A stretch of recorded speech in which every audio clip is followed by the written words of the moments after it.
Okay, the response video. You are doing very well. I love the attention you put on the articulations. Your sound and your intonation is wonderful.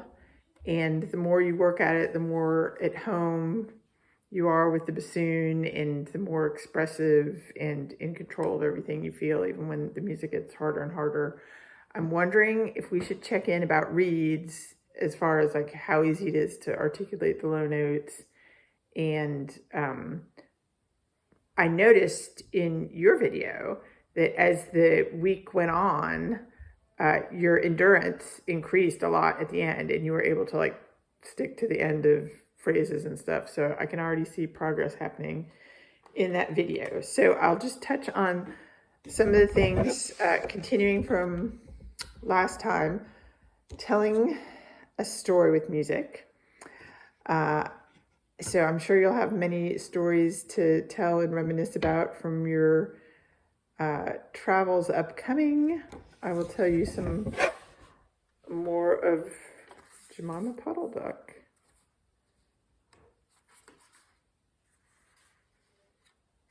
Okay, so he's telling the duck, like, I wish I could meet this fowl. I wish I would teach it to mind its own business. A suspicious character, this whisker-haired gentleman.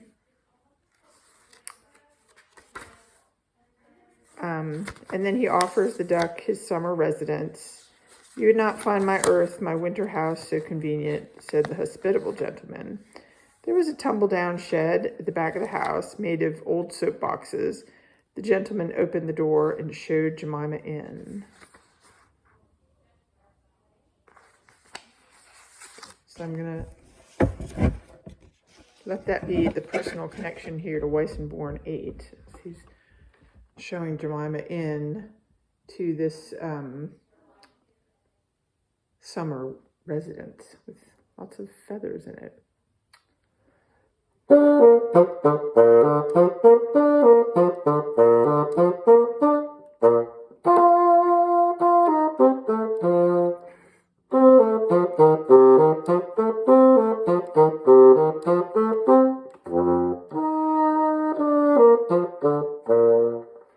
And you notice I'm just going to close off the phrase and we're going to move on to the next thing. The shed was almost quite full of feathers. It was almost suffocating, but it was comfortable and very soft. Jemima Puddle Duck was rather surprised to find such a vast quantity of feathers, but it was very comfortable. And she made a nest without any trouble at all. I wish we could play bassoon without any trouble at all.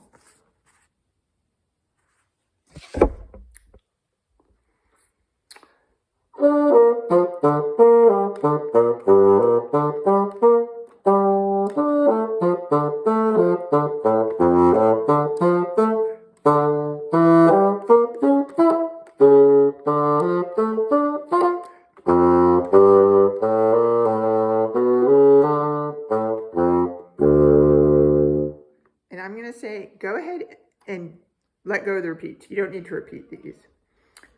I'm thinking about that fox. I feel he's up to no good.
So I haven't practiced that at all, but what I was trying to go for is staying in the game melodically and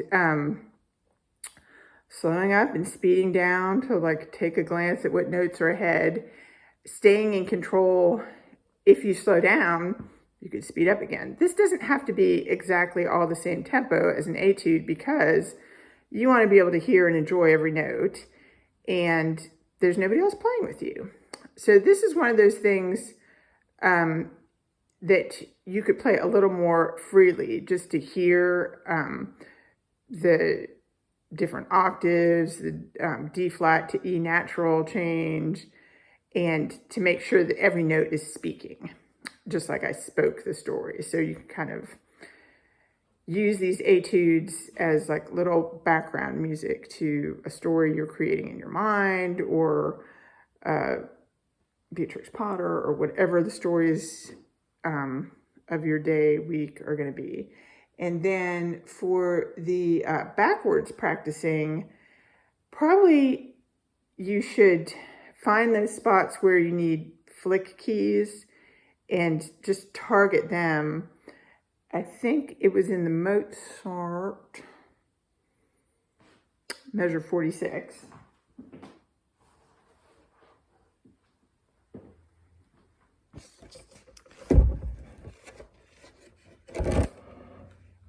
And we're getting down to those little fine grade details here. Each time 45 seemed to come out pretty well.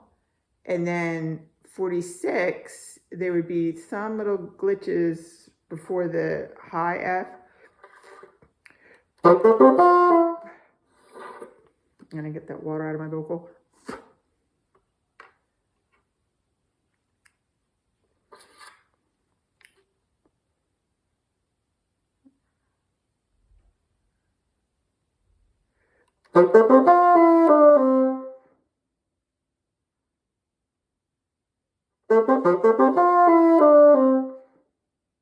And I am flicking that A. It's amazing you can do it that fast, but you can.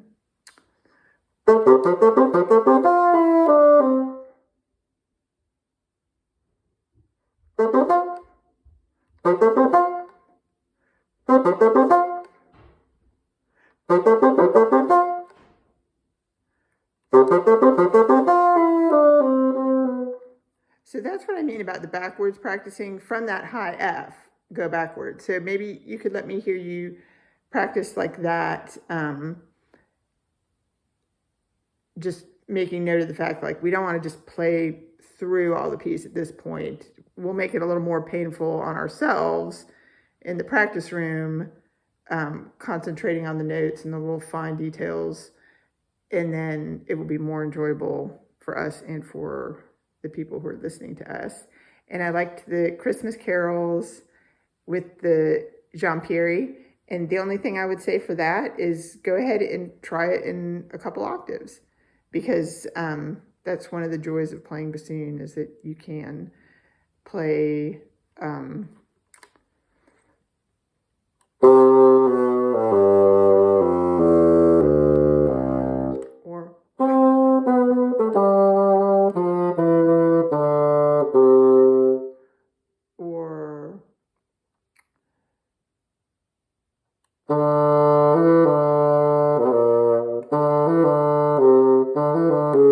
what the heck am I doing?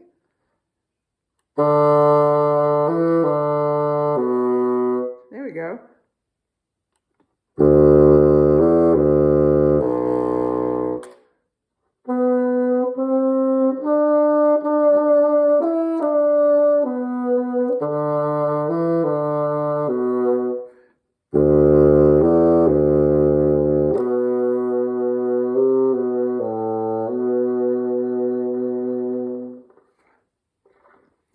And pay attention all the way down to the release of the notes.